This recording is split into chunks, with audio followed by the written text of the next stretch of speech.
Hey, I hope everybody's doing well. I chose West Point for our public history assignment. The reason that I chose that is because West Point has been and continues to be such a vital part of America. West Point is the oldest continuously occupied military post in America. It's located about 60 miles north of New York City, on the banks of the Hudson River.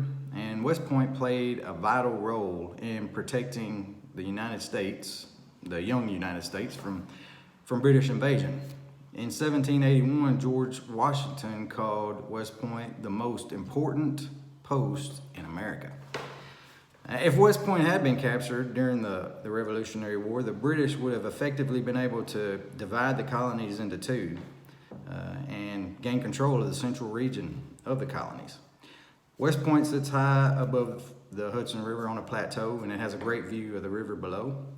Not only was it fortified with guns and cannons, they had also stretched a huge chain across the river to prevent river traffic from moving up and down. They could lower the chain into the river to let ships they wanted to go by, and raise it up to keep ships out that they didn't want to go by. During the Revolutionary War, West Point was almost captured on two separate occasions. In 1779, the British had captured two smaller forts that were in the vicinity of West Point. Fortunately, for the Americans, they were able to drive out the British from that vicinity and reclaim the two smaller forts.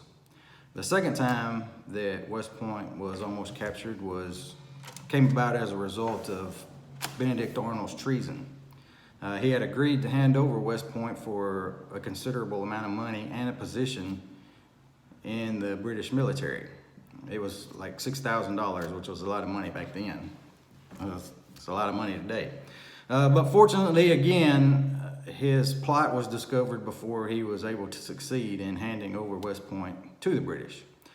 George Washington had his headquarters at West Point, and so if West Point had been taken, it's very likely that George Washington would have been captured with it.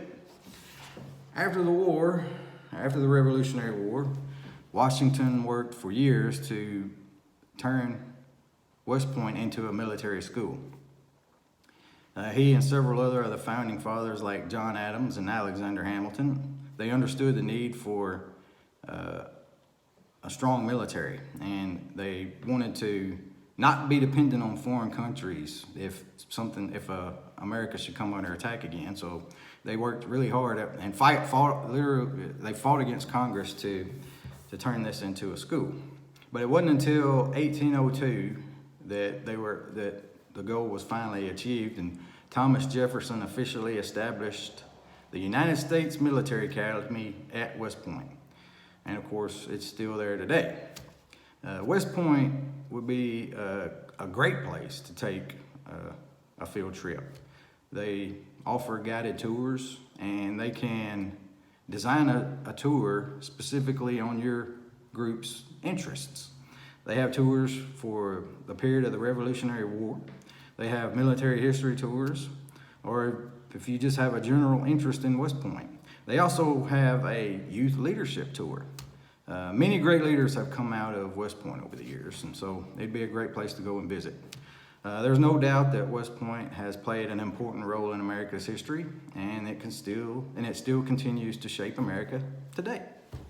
So thanks.